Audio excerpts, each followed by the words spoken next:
Ya, penangkapan terhadap Gubernur Sulawesi Selatan Nurdin Abdullah menjadi sorotan utama pada akhir pekan ini. Nurdin terseret kasus korupsi terkait proyek infrastruktur di Sulawesi Selatan. Selain itu juga ada urgensi dibentuknya polisi virtual di masa kepemimpinan Kapolri Jenderal Listio Sigit dan juga menuai sorotan. Kemudian juga di pekan ini kita diramaikan dengan bursa capres hasil survei yang dikeluarkan sejumlah lembaga di mana posisi teratas masih ditempati oleh Prabowo Subianto yang tertinggi elektabilitasnya. Kita akan coba bedah 3 isu nasional tersebut pada pekan ini dalam perspektif editorial media massa. Saya sudah bersama dengan Bang Alvito Dinova Gintings, pemret dari detik.com. Selamat malam Bang Vito. Malam Reinhardt. Dan ada Mas Budi Setiarso, Mas Buset, pemret dari Koran Tempo. Mas Budi, selamat malam Mas. Selamat malam. Baik. Bang Vito dan juga Mas Budi Setiarso, kita coba awali dari kasus Nurdin Abdullah ini ya, yang tertangkap KPK. Kalau kita lihat dari perkara kasusnya, sebetulnya bukan hal yang baru ya. Misalnya terkait dengan pengadaan barang dan jasa, juga polanya juga pejabat pemerintah dengan perantara, dengan pengusaha, dan ada gratifikasi dan juga suap penyuap di sana. Tapi kemudian yang juga disoroti adalah karena sosok Nurdin Abdullah yang selama ini kita kenal sosok kepala daerah yang punya inovasi, kreatif, bahkan diganjar penghargaan anti korupsi begitu ya. Bagaimana media melihat kasus penangkapan terhadap Gubernur Sulawesi Selatan ini? Mungkin Bang Vito dulu, silakan Bang. Iya, apa yang terjadi pekan ini terus terang ya membuat kita sekali lagi kecewa ya. Ini adalah pukulan untuk kesekian kali dan membuat kita pada akhirnya menjadi a priori apakah memang tidak ada pejabat publik yang benar-benar on public interest gitu, yang benar-benar bekerja untuk kepentingan publik. Kita tahu Nurdin Abdullah sepak terjangnya dan banyak sekali yang memberikan apresiasi, bahkan KPK sekalipun memberikan apresiasi anugerah anti korupsi paling tinggi di negeri ini, Bung Hatta Award gitu ya. Tapi ini merupakan konsekuensi dari politik biaya tinggi menurut saya. Jadi demokrasi kita memang demokrasi yang dibiayai oleh rente yang kemudian pada akhirnya memberikan implikasi pada siapapun yang akan menjabat melakukan hal-hal yang keluar dari aturan yang seharusnya gitu ya. Tanpa berusaha untuk melakukan penghakiman terlebih dahulu, tapi ya saya rasa KPK akan sangat hati-hati. Kita sudah tahu sepak terjang KPK gitu. Jadi kalau Nurdin Abdullah mengatakan bahwa dia tidak tahu menahu apa yang dilakukan oleh anak buahnya dengan penyedia jasa atau vendor gitu ya, infrastruktur, itu rasanya agak nggak yakin saya. Tapi ini sekali lagi menunjukkan kepada kita pentingnya kita melakukan evaluasi dan kemudian refleksi untuk membangun kembali bagaimana mekanisme demokrasi kita, pemilihan pemimpin publik yang dipilih oleh masyarakat secara langsung itu benar-benar kita atur sistemnya sehingga politik biaya tinggi yang mengharuskan orang mengumpulkan uang sebanyak-banyaknya untuk bisa maju dan menang itu bisa digantikan dengan sebuah sistem yang sedemikian rupa sehingga tidak ada beban balas budi misalnya atau upaya untuk mengembalikan modal yang telah dikeluarkan selama masa kampanye. Ini menjadi penting menurut kita untuk melakukan refleksi itu, karena selama itu dilakukan artinya demokrasi biaya tinggi terus terjadi, seperti ini pula lah praktek yang akan terus terlihat di sekeliling kita. Ini tentu saja kan orang-orang yang kita lihat sebagai pelaku operasi tangkap tangan gitu ya. Saya nggak tahu berapa banyak lagi orang yang melakukan itu, pejabat publik yang melakukan itu yang kebetulan belum terendus atau belum ketahuan. Saya rasa itu, Reza. Oke, jadi biaya politik yang tinggi ini mau tidak mau kemudian menyeret siapapun ke dalam sistem yang akhirnya terjebak pada kasus-kasus korupsi seperti ini. Mas Budi Setiarso, catatan Tempo bagaimana, Pak, Mas, soal biaya politik tinggi ini terutama untuk kasus Nurdin Abdullah? Karena sebetulnya kan selain kasus pengadaan proyek ini kan beberapa sebetulnya sudah mulai terdengar ya kasus yang berkaitan dengan yang disoroti terhadap Nurdin Abdullah ini soal MNP misalnya, pembangunan MNP. Kemudian juga pembangunan Stadion Mato Anging ini kan juga sempat disoroti. Bagaimana, Mas Buset? Terima kasih, Mas. Jadi memang ini satu hal yang mengagetkan kita, bukan soal jumlah uang yang dikorup gitu ya, atau modus korupsinya, tapi karena selama ini kita melihat Pak Nurdin Abdullah ini adalah satu kepala daerah yang banyak menyebut ini satu kader yang baik untuk masa depan gitu ya. Dimulai dari prestasinya ketika menjadi Bupati Bantaeng, dan saya kira disitulah Pak Nurdin banyak mendapatkan penghargaan, termasuk dari Bung Hatta Anti-Corruption Award.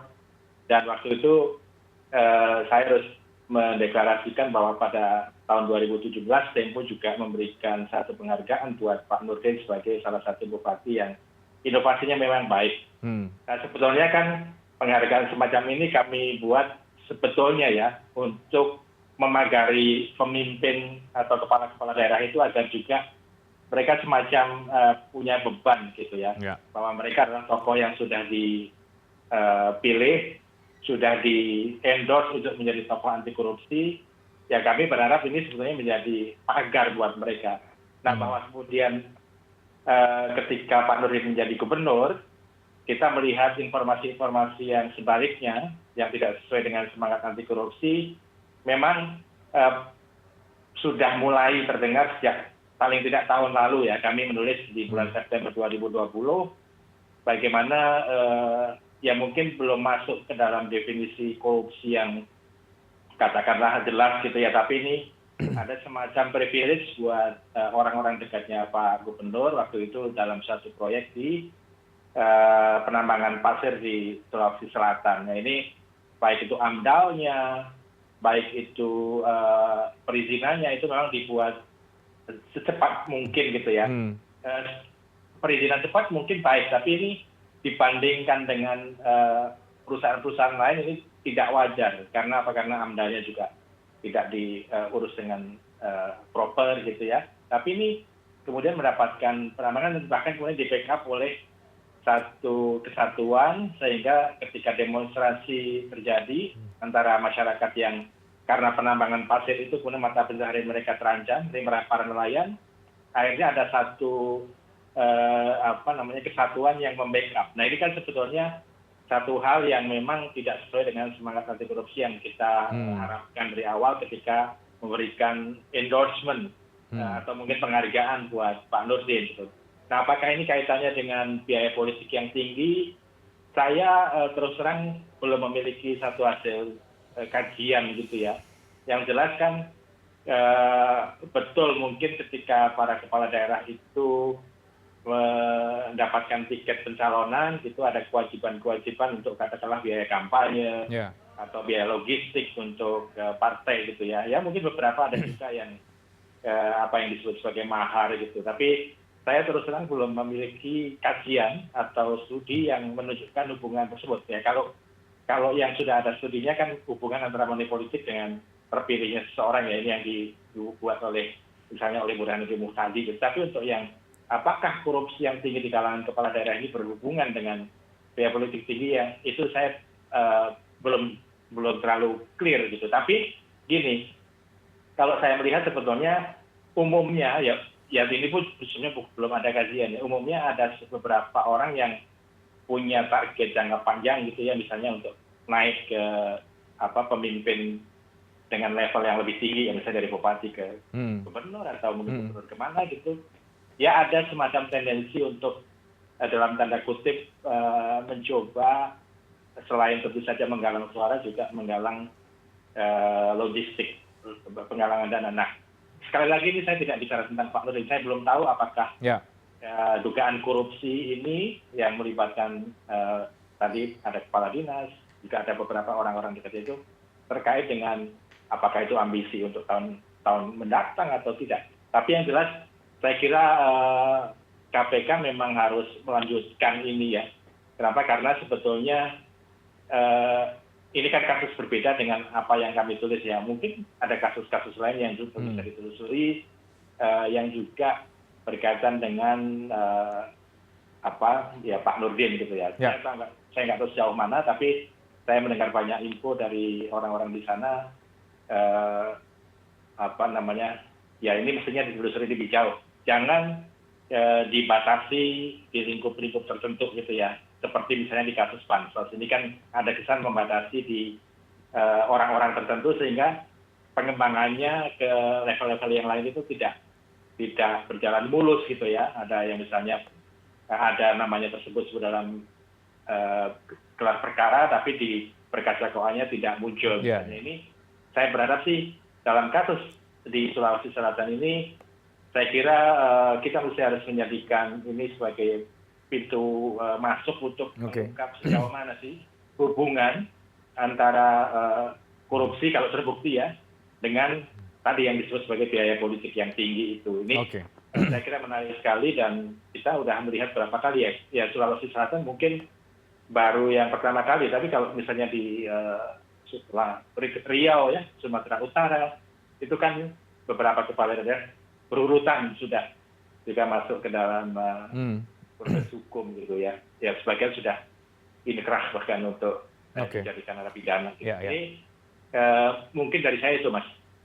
Itu jadi catatannya untuk KPK agar kemudian kasus ini juga tidak hanya di situ saja, tapi juga kemudian bisa dikembangkan. Bang Vito terakhir untuk topik ini ya Bang Vito ya. Jadi sebetulnya kan yang juga menarik adalah di luar kasus Nurdin Abdullah adalah kita apresiasi penindakan seperti ini OTT, tapi yang kemudian juga jangan lupa untuk difokuskan begitu ya atau diutamakan adalah pencegahannya sebenarnya agar kemudian hal-hal yang begini tidak lagi muncul begitu, tidak lagi ada kita melihat kepala daerah tertangkap dan sebagainya. Itu bagaimana Bang untuk KPK sendiri? Ya ini itu benar, tapi tidak berhubungan Reinhardt menurut saya, karena orang-orang ini adalah orang-orang dewasa ya, orang-orang yang seharusnya lebih paling mengerti tentang tindakan lancung yang namanya korupsi itu, apalagi seorang Nurdin Abdullah yang sudah dapat penghargaan sana sini sebagai pemimpin panutan, pemimpin inspiratif, pemimpin anti korupsi dan lain sebagainya. Jadi pencegahan itu penting, tapi ya kalau menurut saya seperti ini justru memang harus ditegakkan oleh KPK. Beberapa waktu yang lalu kan kita sempat a priori sama KPK. Sampai sejauh mana sih sebenarnya KPK bisa melaksanakan kerja yang seharusnya mereka lakukan. Tapi kita lihat ada beberapa titik terang lah, walaupun sebenarnya kita masih harus uji lagi karena misalnya di Bansos ada beberapa nama yang kayaknya malu-malu untuk di-follow up, misalnya begitu. Begitu juga seperti yang Mas Buset katakan tadi, kita harus minta agar ini diproses sampai ke akar-akarnya. Kalau saya sih sepakat ya, artinya setelah ini harus ada kesungguhan yang ditunjukkan oleh sistem hukum Indonesia. Hukum yang ditegakkan untuk tindak korupsi memang harus memberikan efek jera. Apakah itu hukuman mati dan lain sebagainya, ya kita bisa berdebat di situ. Tapi pada intinya memberikan efek jera dan kemudian post putusan gitu ya, post vonis juga harus di follow up seperti bagaimana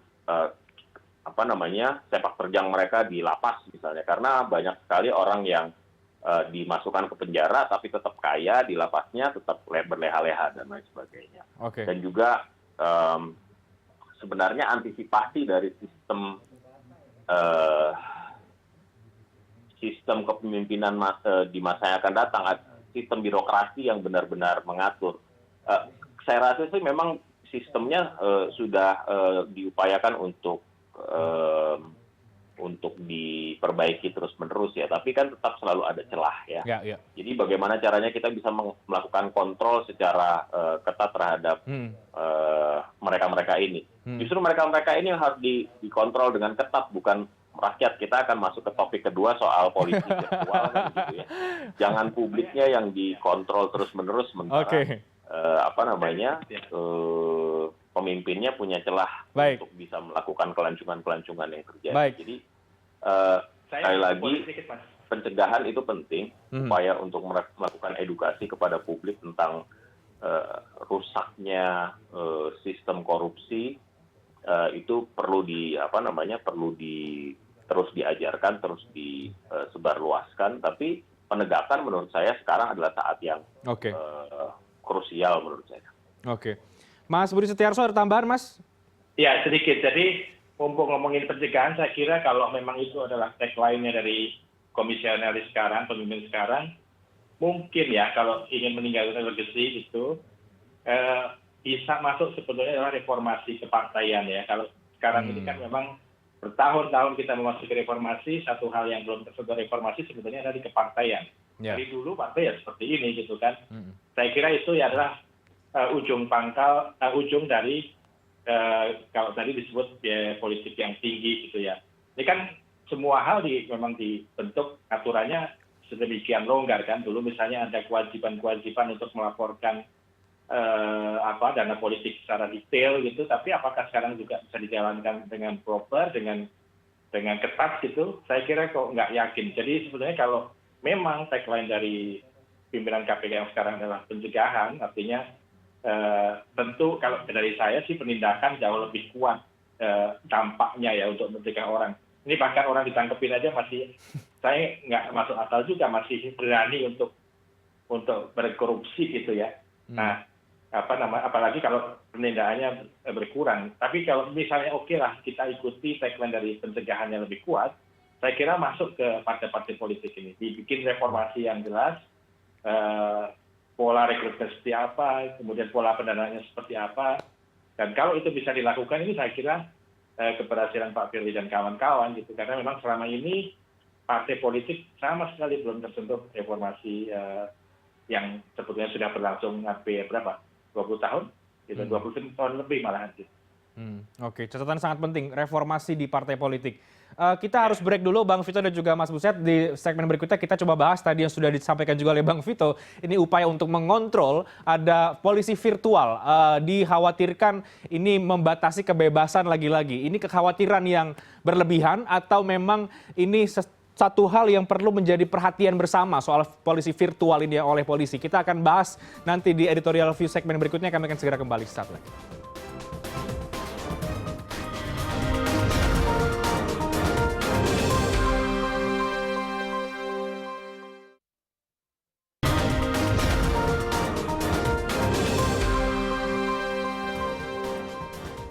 Ya, kembali di Newscast. Tadi kita sudah menyoroti soal penangkapan Nurdin Abdullah, Gubernur Sulawesi Selatan. Kini kita ke isu berikutnya juga menjadi sorotan di pekan ini adalah virtual police atau polisi virtual yang dibentuk oleh Kapolri saat ini. Bang Vito, kekhawatiran akan virtual police ini bisa mengekang kebebasan, ini sebetulnya kekhawatiran yang berlebihankah atau memang ini perlu kita soroti bersama ya soal virtual police ini karena berkaitan juga dengan aktivitas publik, aktivitas masyarakat di ruang-ruang publik di dunia maya sebenarnya? Ya seharusnya sejak ada undang-undang ITE kan ada delik pidana, ada delik aduan ya. Jadi sebenarnya fungsi polisi dalam hal ini sebenarnya sudah aktif. Cuman lucu aja kemudian tiba-tiba di-announce kita perlu ada polisi virtual. Seperti sebelumnya tuh tidak ada fungsi penegakan hukum dari Polri dalam pelanggaran-pelanggaran yang dilakukan sebelumnya di ranah dunia maya. Jadi agak aneh aja sih ngelihatnya gitu. Di saat yang sama pemerintah minta dikritik, kemudian ada wacana untuk merevisi undang-undang ITE, terus kemudian di saat yang sama juga polisi bilang kita punya polisi virtual loh yang akan mengawasi Anda kalau Anda nggak benar, walaupun step-stepnya diatur sedemikian rupa. Saya rasa seharusnya kan tanpa ada itu juga sudah dilakukan. Ini kan seperti seperti mewarning orang gitu, tanpa berusaha untuk menggunakan istilah intimidasi. Saya bingung nyari padanannya apa kira-kira yang mengintimidasi orang untuk lagi-lagi takut untuk mengeluarkan pendapat karena sekali lagi kan undang-undang yang ada karet banget gitu ya, interpretasinya sangat-sangat luas dan kalau kebetulan interpretasinya tidak menyenangkan untuk golongan tertentu, misalnya katakanlah penguasa atau pemerintah ya polisi virtual ini akan bergerak. Jadi kalaupun mau diterapkan menurut saya seharusnya kita berawal dari undang-undang ITE-nya dulu. Kalau mau direvisi ya direvisi dulu lah gitu ya. Selama masih belum direvisi ya gunakan delik yang ada tanpa harus menggunakan bahasa yang menakut-nakuti. Kita punya polisi virtual dan lain sebagainya. Karena sedikit banyak itu akan memberikan pengaruh kepada masyarakat untuk menyampaikan ekspresi, kebebasan ekspresinya, kebebasan berpendapatnya, kebebasan untuk menyuarakan aspirasinya gitu. Ini yang kemudian ditangkap dan kemudian dikhawatirkan ya kita setback lagi dong kalau kayak gitu. Katanya mau dikritik, katanya minta masukan, kok muncul seperti ini. Jadi saya rasa beresin dulu deh undang-undang ITE-nya, terus kita lihat mekanismenya seperti apa. Tanpa berusaha untuk mengurangi peran polisi di situ. Sekali lagi saya katakan dengan adanya undang-undang ITE di mana di situ ada delik aduan, ada delik pidana, seharusnya memang ada peran aktif dari polisi. Dan saya rasa sejak dulu sebelum ada announcement sebelum ada announcement tentang polisi virtual, rasanya polisi sudah cukup aktif di dunia cyber selama ini melaksanakan kerjanya. Ya. Saya ke Mas Budi Setiarso, Mas Buset. Jangan-jangan polisi virtual ini terjemahan dari instruksi presiden kepada polisi untuk lebih selektif begitu, terutama kan ini kan masih ada tim pengkaji nih selama 3 bulan sampai ditentukan nanti apakah ini direvisi atau hanya bentuk pedoman saja. Jadi kemudian dibentuklah polisi virtual ini. Anda melihatnya bagaimana soal polisi virtual, Mas Buset? Ya sebenarnya kan langkah yang kalau menurut saya ya sementara ya harusnya ya. Lepas dari apakah ini berbahaya atau tidak gitu ya. Langkah polisi ini kan pertama menggunakan pendekatan restoratif gitu. Jadi orang yang misalnya keberatan atau merasa namanya dicemarkan, itu dipertemukan, nanti kalau misalnya udah damai ya nggak diteruskan gitu, pendekatan restoratif pertama. Yang kedua kemudian kalau ini kan Kapolri membentuk virtual police ini kan. Ini sampai minggu lalu udah 12 orang yang diperingatkan, salah satunya pemilik akun yang mengomentari atau memaki seorang penyanyi yang itu menjadi buah bibir juga di minggu lalu ya, Nisa Syabian itu kan. Nah ini biasanya ada ada peringatan kemudian melalui Japri itu direct message yang intinya postingan Anda ini melanggar hukum gitu. Nah problemnya adalah kalau ini dilakukan misalnya kita juga merasa diawasi, tapi juga orang yang mendapat peringatan sebenarnya tidak ada waktu untuk membela diri kan. Jadi mereka harus segera menghapus misalnya, itu kewajibannya. Tapi apakah mereka punya kesempatan untuk membela diri ini juga nggak ada forumnya gitu. Nah ini memang ada problem itu. Tapi kembali lagi ini menurut saya adalah mestinya pendekatan sementara gitu. Tapi ujungnya biang masalahnya itu harus diselesaikan, yaitu 2 pasal yang sejauh ini sudah memasukkan banyak orang, ratusan orang ke penjara, dari ibu rumah tangga, jurnalis, guru, dan seterusnya aktivis melalui Undang-Undang ITE, yaitu pasal 27 ayat 3 dan 28 ayat 3 juga kalau nggak salah ya. Nanti saya cek, tapi 2 pasal, yang pertama adalah pencemaran nama baik, yang kedua adalah penghinaan. Nah ini pasal-pasal yang menjadi biang dari problem yang selama ini dianggap sebagai pasal karet begitu. Nah ini kalau 2 pasal ini tidak diselesaikan, saya kira ujungnya nanti ya mengancam demokrasi kita gitu kan. Orang merasa takut berpendapat, padahal pendapat yang fair, yang sehat itu sangat diperlukan untuk menumbuh suburkan demokrasi. Yang itu saya kira penting juga untuk menekan korupsi yang tinggi, menekan atau mencegah terjadinya sikap represif gitu ya.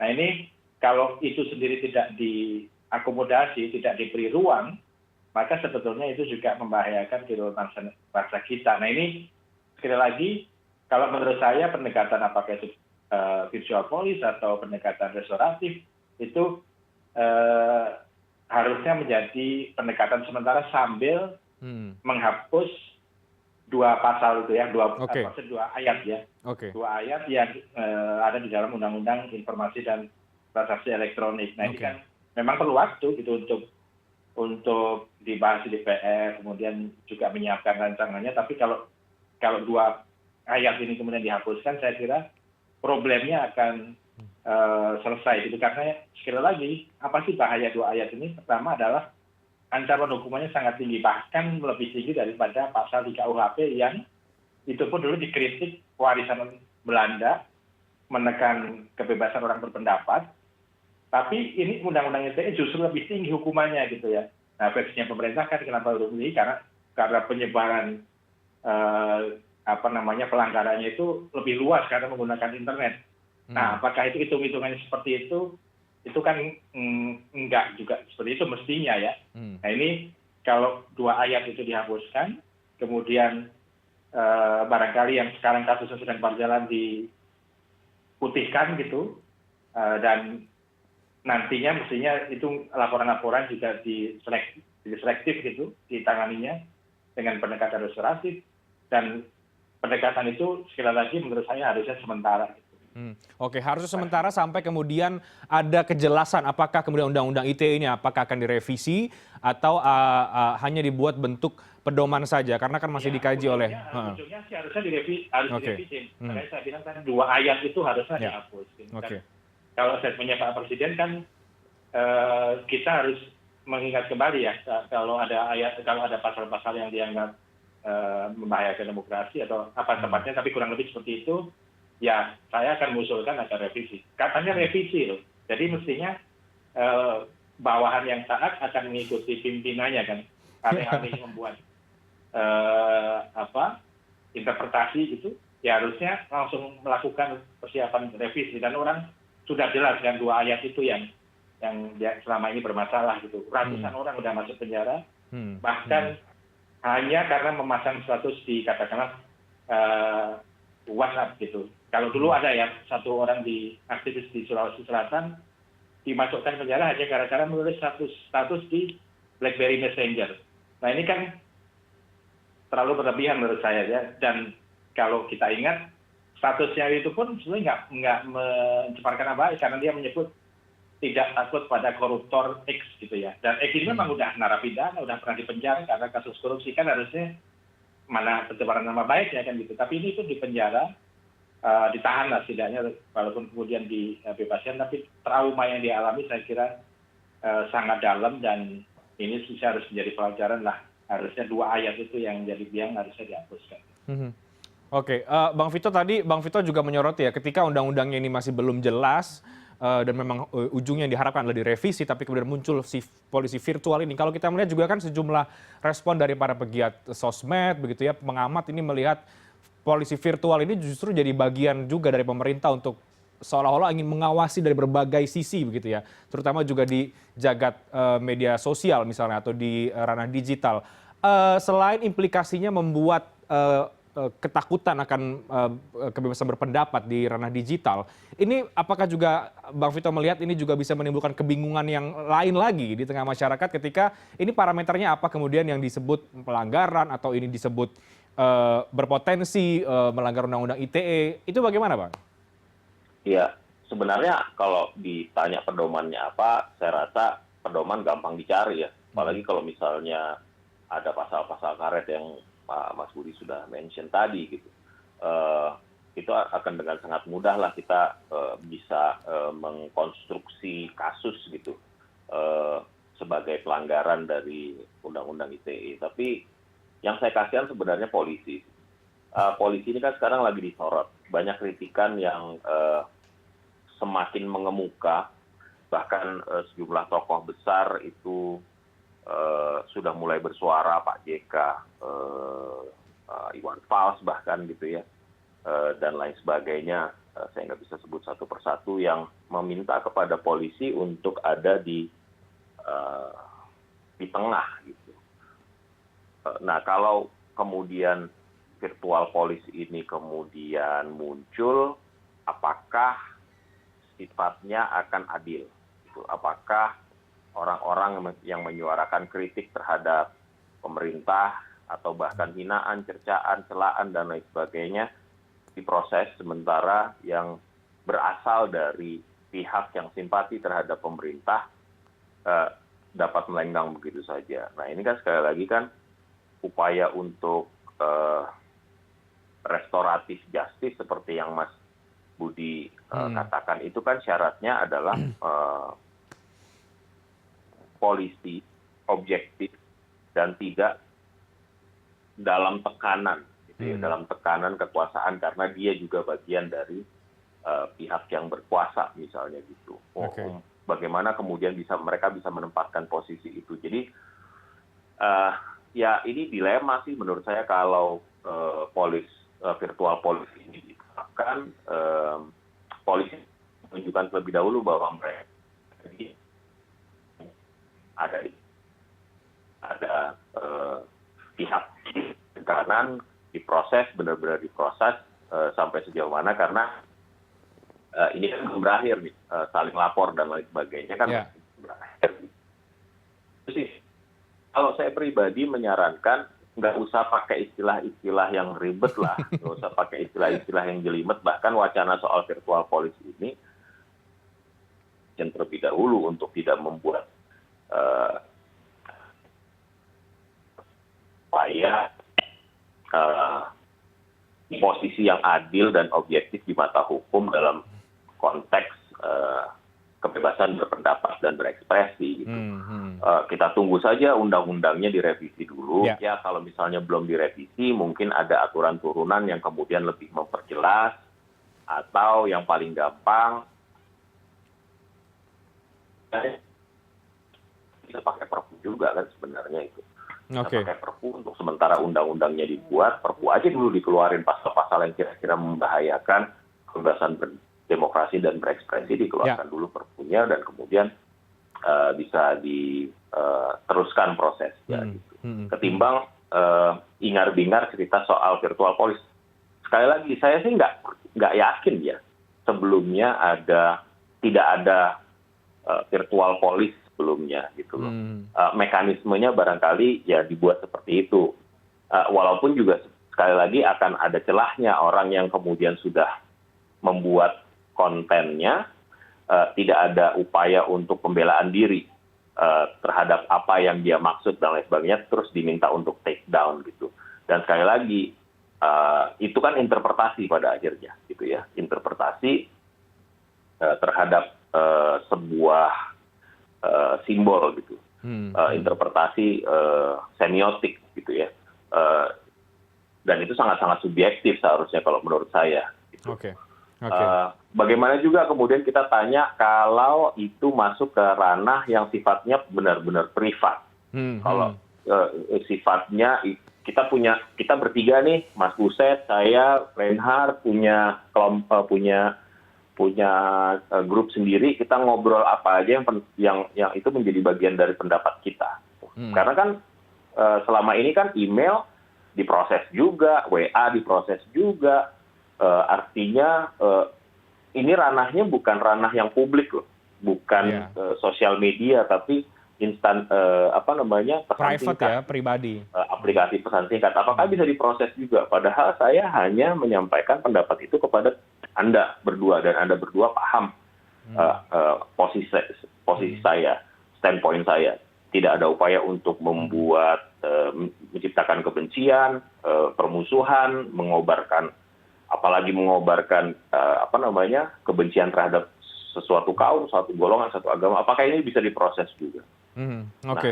Ini kan jadi pertanyaan-pertanyaan kita, sampai sejauh mana ruang privat kita kemudian bisa diintervensi oleh polisi virtual ini. Nah, kalau misalnya sudah masuk ke ranah instant messaging, menurut saya, wah, kita akhirnya nggak bisa ngomong sama sekali gitu. Kita akan seperti zaman dulu barangkali ya, mengkritik itu bisik-bisik aja. Bahkan kalau dulu istilahnya kita ngumpul 5 orang ngobrol secara serius sudah dianggap makar gitu. Nah, ini yang kita khawatirkan sih sebenarnya. Menarik Bang Vito dan juga Mas Buset diskusinya kalau kita bicara soal polisi virtual. Tapi kita break dulu. Berikutnya kita akan bahas soal survei Capres yang sudah mulai bermunculan pada pekan ini. Bagaimana publik sebaiknya menyikapi hasil-hasil survei ini, dan seperti apa Bang Vito dan juga Mas Buset melihat nama-nama yang muncul ya sebagai calon terkuat untuk di 2024. Kami akan segera kembali sesaat lagi.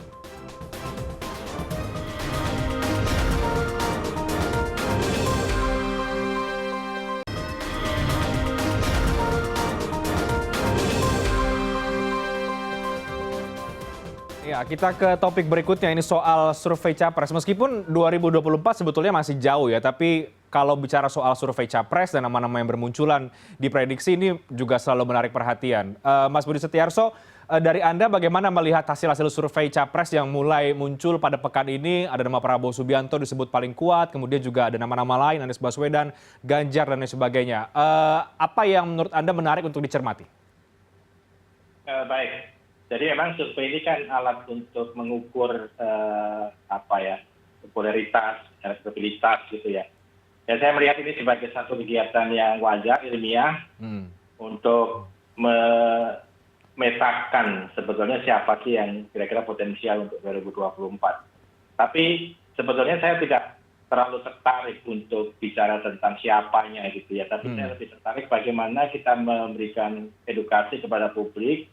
Jangan lihat figurnya, jangan lihat hanya semata-mata popularitasnya gitu ya, tapi lihat apa yang sudah dilakukan, program dia seperti apa sejauh ini, kemudian visi dia terhadap pembangunan bangsa, demokrasi, anti korupsi, track recordnya seperti apa, itu yang jauh lebih penting menurut saya. Kenapa? Karena popularitas saja menjebak tokoh yang ingin jadi presiden itu membuat gimmick-gimmick yang tidak terlalu substansial gitu ya. Hanya sekedar misalnya ingin memasuki kelompok milenial, misalnya mereka membuat program-program apalah misalnya perlombaan jomblo kayak apa itu, ini kan nggak substansial ya, tapi hanya sekedar ingin masuk ke dalam popularitas yang lebih tinggi. Atau mungkin karena ingin mempertahankan basis tradisionalnya yang kelompok muslim, dia kemudian menggunakan pakaian dan kemudian selalu mendekati kelompok-kelompok yang lekat dengan identitas muslim. Nah ini tidak ada salah, tapi menurut saya itu tidak bermanfaat sama sekali buat masa depan bangsa kita. Kenapa? Karena yang bermanfaat buat kita adalah pemimpin yang tahu betul apa sih yang dia mau tuju dalam 5 tahun kepemimpinan dia, syukur-syukur 10 tahun kalau baik, dan track record dia seperti apa kan kalau. Nah kalau orang yang tidak mempunyai track record, meskipun populer, ya buat apa kita pilih gitu kan. Nah ini yang menurut saya jauh lebih penting daripada sekedar bicara orang gitu. Bicara orang ya pasti itu aja lah. Bertahun-tahun itu Pak Prabowo yang masih muncul, Pak Ganjar masih muncul. Mungkin nanti ada Pak Anies, Pak Ridwan Kamil, Pak Bu Risma, dan seterusnya adalah orang yang mungkin bisa berganti-ganti. Bahkan kadang-kadang lembaga politik yang berbeda juga dengan model survei yang berbeda, baik itu dalam pemilihan sampelnya, dalam menyusun pertanyaannya, itu bisa berbeda-beda. Tapi sekali lagi saya mengatakan survei ya alat ilmiah untuk memetakan situasi pada saat disurvei. Dan itu sangat dinamis, sangat tergantung kepada mungkin situasi di lapangan, misalnya pemberitaan terhadap si X gitu ya. Dan ya itu sangat dinamis, apalagi masih panjang ya. Belum lagi kalau kita bicara sebetulnya di luar yang tokoh-tokoh itu, barangkali ada tokoh yang masih disimpan di tangannya Pak Jokowi, misalnya gitu ya, misalnya. Sementara kita tahu Pak Jokowi ini kan sekarang mungkin jadi sangat-sangat berpeluang, atau mungkin ya memang sudah sewajarnya menjadi kingmaker-nya gitu kan. Dia simpan nama, taruh di jas, nanti dikeluarkan pada tahun 2023 misalnya. Sangat mungkin itu, karena kalau kita lihat kekuatan politik yang di bawah pemerintahan Pak Jokowi ini kan 74% atau mungkin lebih gitu kan. Setidaknya kalau kita proyeksikan ke DPR. Artinya pengaruh dari Pak Jokowi itu masih sangat besar untuk menentukan siapa sih penggantinya. Bisa aja dia, saya pengen Menteri X nih yang bagus nih untuk membuat saya aman di 5 tahun berikutnya. Atau saya punya orang tertentu yang saya yakin udah dielus-elus gitu ya sama Pak Jokowi mungkin ya. Nah ini itu sangat dinamis. Jadi sekali lagi saya melihat setiap survei itu hanya sebagai pemetaan pada saat periode tertentu gitu. Itu menurut saya, Mas. Oke, surveinya boleh tinggi tapi semua tentu kembali ke bagaimana praktik politiknya, karena kan tentu yang punya tiket adalah dari partai politik ya, bukan kemudian calon-calonnya begitu. Apalagi yang muncul kebanyakan calon kepala daerah ya. Saya ke Bang Vito. Bang Vito, nama-namanya mungkin bukan hal yang baru, masih itu saja. Tapi latar belakangnya kalau kita lihat dari sejumlah hasil survei, ini kepala-kepala daerah cukup mendominasi nih Bang, dibanding dengan para ketua umum parpol selain Pak Prabowo yang mungkin juga sudah punya basis ya, karena berkali-kali ikut Pilpres misalnya. Bagaimana Bang Vito kita menyikapi hasil survei-survei ini? Yang pertama menurut saya sih kepagian ya. Fokus kita sebenarnya adalah bagaimana kita menyelesaikan berbagai masalah yang ada di depan kita gitu ya. Bukan dalam upaya dalam tanda kutip penyihir publik untuk fokus kepada tokoh-tokoh yang belum tentu juga di 2024 punya tiket untuk maju misalnya. Kita punya pengalaman dalam pemilu berkali-kali. Orang yang bisa maju dan kemudian terpilih itu biasanya last minute munculnya. Barangkali nggak terlalu populer di hasil survei, tapi terus tiba-tiba muncul begitu saja. Katakanlah Pak SBY dan Pak Jokowi yang benar-benar sprint di 1 tahun terakhir. Jadi menurut saya sih ini buat seru-seruan aja, Reinhardt, kita melihat ini nggak usah dianggap terlalu serius karena menurut saya banyak hal yang harus kita fokuskan. Masyarakat juga harus paham bahwa popularitas itu satu hal, tapi bisa kerja itu hal yang lain. Sudahlah kita berhenti ke permainan popular vote gitu. Karena pada akhirnya kan hasil survei ini kan ujung-ujungnya adalah popularitas. Sekali lagi kita nggak pernah tahu apakah publik benar-benar memahami siapa orang yang populer ini. Latar belakangnya seperti apa yang sudah dia kerjakan, apa yang dia belum kerjakan, bagaimana dia meraih popularitasnya misalnya begitu. Dengan cara seperti apa dia kemudian menjadi populer dan lain sebagainya. Harapannya sih semua orang memilih orang yang kemudian dia sukai karena kinerjanya gitu. Kan kita juga pengen ada hasil survei yang menunjukkan misalnya kepala-kepala daerah yang berhasil meningkatkan pendapatan per kapita daerahnya gitu ya. Siapa aja mereka, atau orang kepala daerah yang bisa menaikkan pendapatan asli daerahnya dari tahun ke tahun. Itu kan nggak pernah dimunculkan. Hasil surveinya benar-benar sangat banal. Siapa orangnya, mukanya kayak gimana, udah segitu aja gitu. Tanpa benar-benar dilengkapi dengan berbagai background dan informasi terkait sepak terjang, rekam jejak orang tersebut. Jadi menurut saya sih ini kita anggap seru-seruan aja lah, Reinhardt. Teman-teman lembaga survei juga paham bahwa setiap tahun bahkan bisa setahun 2 kali barangkali ada survei lagi gitu ya.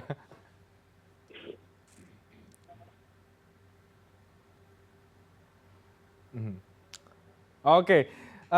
Bang Vito, suaranya terputus-putus tapi kita bisa tangkap maksudnya. Jadi kira-kira untuk publik ya kita cermati ini sebagai hal yang oke lah, seru-seruan saja untuk melihat kira-kira peta awal, tapi sekali lagi ini juga masih sangat dinamis dan yang paling penting adalah siapapun sosoknya, yang dari sorotan yang harus perlu diperhatikan adalah sepak terjang dan juga track recordnya. Terima kasih banyak Mas Budi Setiarso, Bang Alvito Dinova Ginting sudah berbagi perspektif pada malam hari ini di Editorial View terkait dengan sejumlah isu yang menjadi sorotan publik pekan ini. Terima kasih banyak Bang Vito dan juga Mas Budi Setiarso. Terima kasih. Dan informasi dari mancanegara akan kami hadirkan sesaat lagi, tetap di CNN Indonesia Newscast.